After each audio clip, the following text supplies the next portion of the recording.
అపవాది మన పీస్ని డిస్టర్బ్ చేయడానికి చాలా బాణాలు విసురుతాడు. అందులో కొన్ని డిస్టార్టెడ్ థాట్స్ అంటే irrational, exaggerated and unrealistic thoughts.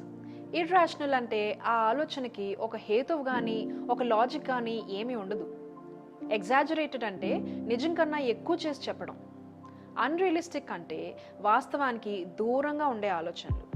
ఈ థాట్ ప్యాటర్న్స్ని మనం రికగ్నైజ్ చేయకపోతే చాప కింద నీరులాగా పాకేసి మన వెల్బీయింగ్ని చాలా ఎఫెక్ట్ చేస్తాయి. కొన్ని డిస్టార్టెడ్ థాట్స్ ఇలా ఉంటాయి. Overgeneralization. ఒక నెగిటివ్ ఈవెంట్ తీసుకుని అన్ని సిచ్యువేషన్స్కి ఇంకాస్త ముందుకెళ్ళి మన హోల్ లైఫ్కి అప్లై చేస్తాం. ఒక ఎగ్జామ్లో ఫెయిల్ అయితే నేను ఇంక ఎప్పుడూ పైకి రాలేను అని ఆలోచించడం. ఒక జాబ్ ఇంటర్వ్యూలో సక్సెస్ అవ్వకపోతే ఇంక నాకు ఏ కంపెనీలో జాబ్ రాదు, నేను జీవితాంతం నిరుద్యోగిలా మిగిలిపోతాను అని అనుకోవడం. ఒక చిన్న మిస్టేక్ చేస్తే నేను ఎప్పుడు ఇంతే, ఏ పని సరిగ్గా చేయలేను అని ఆలోచించడం. Black and white thinking.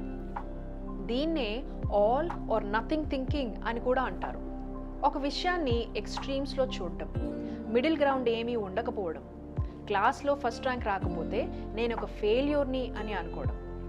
ఒక పనిని నేను పర్ఫెక్ట్గా చేయకపోతే నేను ప్రయత్నించడం waste, there is no point in trying at all అని అనుకోవడం.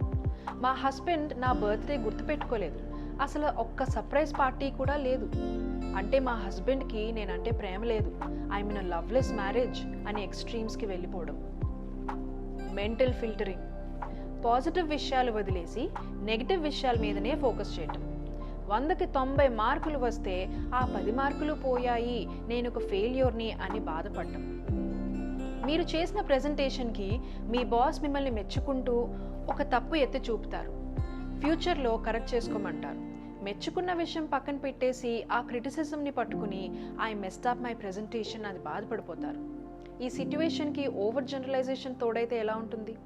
I messed up my report, నేను ఏ పని సరిగ్గా చేయలేను, ఐఎమ్ అ టోటల్ ఫెయిల్యూర్ అని ఇంకెక్కడికో వెళ్ళిపోతాం. Jumping to conclusions. ఆధారాలు ఏమీ లేకుండా ఒక కంక్లూజన్కి చాలా ఫాస్ట్గా రావడం. డాక్టర్ గారు నన్ను మళ్ళీ రమ్మన్నారు, ఏవో టెస్టులు చేయాలంట, అయితే నాకేదో సీరియస్ జబ్బు ఉందన్నమాట. తను నా మెసేజ్కి రిప్లై ఇవ్వలేదు అంటే దాని అర్థం ఏమిటి? నా మీద కోపంగా ఉన్నట్లే కదా. క్యాటాస్ట్రఫైజింగ్.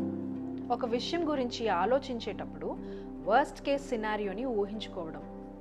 నాకు హెడేక్ వస్తుంది, నాకు బ్రెయిన్ ట్యూమర్ ఉందేమో, ఈరోజు నేను ప్రార్థన చేసుకోలేదు, దేవుడు నా మీద కోపంగా ఉంటారు, ఏదో కీడు జరుగుతుంది ఈరోజు. క్యాటాస్ట్రఫైజింగ్ అంటే ఒక చిన్న స్పార్క్ని పెద్ద అగ్ని తుఫాన్గా మార్చడం.